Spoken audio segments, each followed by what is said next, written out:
اعوذ باللہ من الشیطان الرجیم بسم اللہ الرحمن الرحیم الصلاۃ والسلام علیک یا رسول اللہ وسلم علیک یا سیدی یا محبوب رب العالمین۔ معزز سامعین ناظرین، کل کے سبق میں آپ کے سامنے یہ عہد کیا تھا کہ آپ کے سامنے انشاءاللہ تعالی صبح انبیاء کرام علیہم السلام کا معصوم ہونا، یعنی ان کی عصمت کا بیان جو ہے وہ کیا جائے گا۔ دعا ہے کہ اللہ تعالی ہمیں حق سمجھنے کی توفیق عطا فرمائے۔ انبیاء کرام علیہم السلام معصوم ہوتے ہیں، ان سے کوئی گناہ سرزد نہیں ہو سکتا۔ اس کے بارے میں قرآن مجید فرقان حمید میں متعدد آیات ہیں۔ چند آیات کی تلاوت کر کے آپ کو اس موضوع پر گفتگو کرتا ہوں۔ انبیاء کرام علیہم السلام اللہ تعالیٰ کے چنے ہوئے اور مخلص بندے ہیں،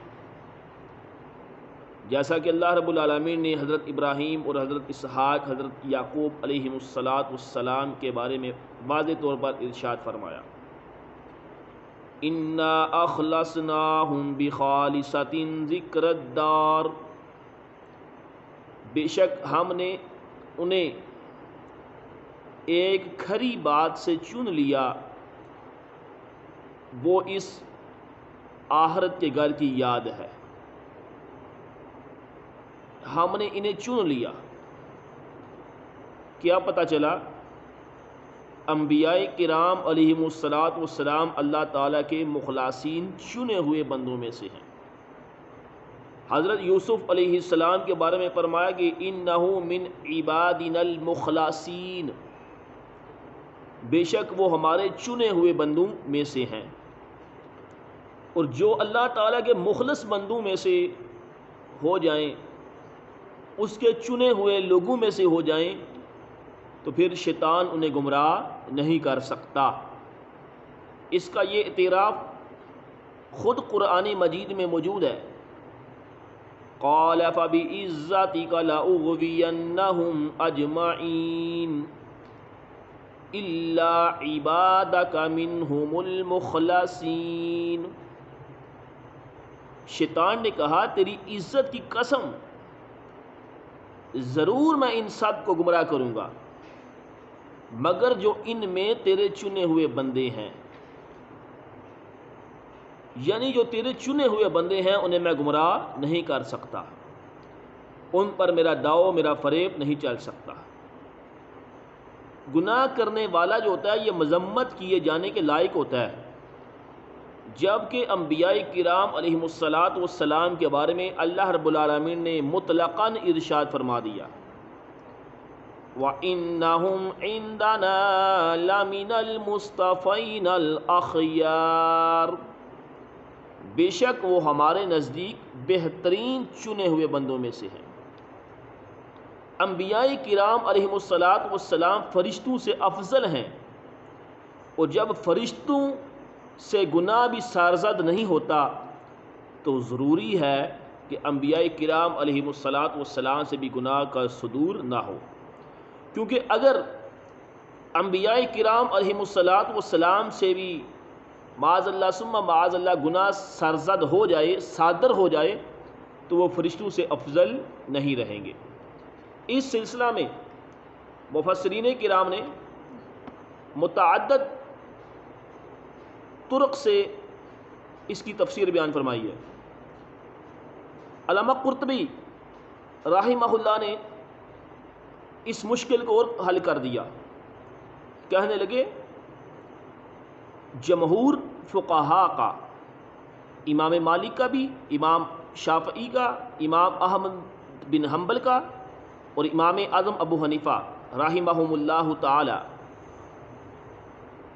چاروں فقہاء کا اور جمہور فقہاء کا یہی مذہب ہے انبیاء کرام علیہم السلام جس طرح کبیرہ گناہوں سے پاک ہوتے ہیں، اسی طرح صغیرہ گناہوں سے بھی وہ پاک ہوتے ہیں۔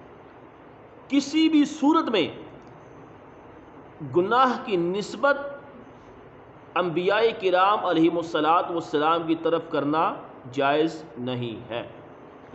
اس سلسلہ میں بہار شریعت کے اندر جو مسئلے عقائد متعلقہ نبوت کے حوالہ سے بیان ہے اس کو بیان کرتا ہوں۔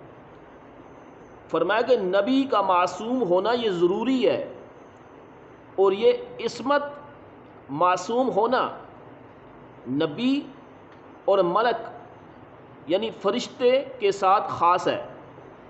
نبی اور فرشتہ کے سوا کوئی معصوم نہیں ہے۔ عصمت انبیاء کا معنی یہ ہے ان کے لیے حفظ الہی کا وعدہ ہو چکا ہے، اور جس کی وجہ سے ان سے صدور گناہ شرعاً محال ہے، یعنی کہ ان سے گناہ کا صدور جو ہے وہ ہو ہی نہیں سکتا شرعی طور پر، کیونکہ اللہ رب العالمین نے انہیں محفوظ رکھا ہوا ہے، حفظ الہی کا ان سے وعدہ کیا ہوا ہے، باخلاف آئمہ کے، اکابر اولیاء کے اللہ رب العالمین انہیں محفوظ رکھتا ہے، ان سے گناہ ہوتا نہیں، مگر ہو تو شرعاً محال بھی نہیں۔ انبیاء کرام علیہم السلام کے لیے گناہ کا صدور شرعاً محال ہے، لیکن اولیاء کرام کے لیے شرعاً محال نہیں ہے۔ اور یاد رکھیں انبیاء کرام علیہم السلام شرک، کفر اور ہر ایسے امر سے جو خلق کے لیے باعث نفرت ہو، کذب، خیانت، جہل وغیرہ، یا اور صفات ذمیمہ، نیز ایسے افعال سے جو وجاہت اور مروت کے خلاف ہیں، قبل نبوت اور بعد نبوت بالاجماع انبیاء کرام علیہم السلام معصوم ہیں، کبائر سے بھی مطلقاً معصوم ہے۔ اور حق یہ ہے تعمد صغائر سے، یعنی جان بوجھ کر بھی، عمدن جان بوجھ کر بھی، قبل نبوت اور بعد نبوت اس معاملے سے بھی وہ انبیاء کرام علیہم السلام معصوم ہیں۔ اللہ رب العالمین نے انبیاء کرام علیہم السلام پر بندوں کے لیے جتنے احکامات نازل فرمائے انہوں نے وہ سب اپنی امتوں کو، اپنی قوموں کو پہنچا دیے۔ اور جو شخص یہ عقیدہ رکھے کہ کسی حکم کو کسی بھی نبی نے چھپا کے رکھا، تقیہ کیا، خوف کی وجہ سے اپنی امت کو وہ پیغام نہیں پہنچایا، یا کوئی اللہ رب العالمین کا حکم اپنی امت تک نہیں پہنچایا، کسی بھی وجہ سے، ایسا عقیدہ مسلمان کا نہیں ہو سکتا، کیونکہ یہ بندہ مومن کو اسلام سے خارج کر دیتا ہے۔ اور احکام تبلیغیہ میں انبیاء کرام علیہم السلام سے سہو و نسیان یہ محال ہے کہ وہ بول نہیں سکتے، کہ وہ ان کے لیے محال ہے۔ جو رب نے ان کو حکم دیا ہے، جو ان پر احکامات نازل فرمائے ہیں، ان احکامات کو امت تک پہنچانے میں انبیاء کرام علیہم السلام سے بھول نہیں ہو سکتی۔ اور یہ بھی یاد رکھیں اللہ رب العالمین نے انبیاء کرام علیہم السلام کو غیوب پر بھی اطلاع دی ہے۔ اس سلسلہ میں متعدد قرآن مجید فرقان حمید میں آیات موجود ہیں۔ اور انبیاء کرام علیہم السلام تمام مخلوقات یہاں تک کہ رسول ملائکہ سے بھی افضل ہیں۔ ولی کتنا ہی بڑا کیوں نہ ہو، کتنے ہی مرتبے والا کیوں نہ ہو، کسی نبی کے برابر نہیں ہو سکتا۔ جو کسی غیر نبی کو کسی نبی سے افضل یا برابر بتائے، ایسا شخص دائرہ اسلام سے خارج ہو جاتا ہے۔ اور یاد رکھیں نبی کی تعظیم جو ہے فرض عین بلکہ اصل تمام فرائض ہے، اور کسی نبی کی ادنا سی بھی توہین یا تکذیب یہ کفر ہے۔ اللہ تعالی ہمیں حقیقی معنوں میں انبیاء کرام علیہم السلام کی عظمتوں کو سمجھنے کی توفیق عطا فرمائے، اور انبیاء کرام علیہم السلام کا جو معصوم ہونے کا جو مسئلہ آپ کے سامنے بیان کیا ہے اس کو کما حق سمجھنے کی توفیق عطا فرمائے۔ وما توفیقی الا باللہ۔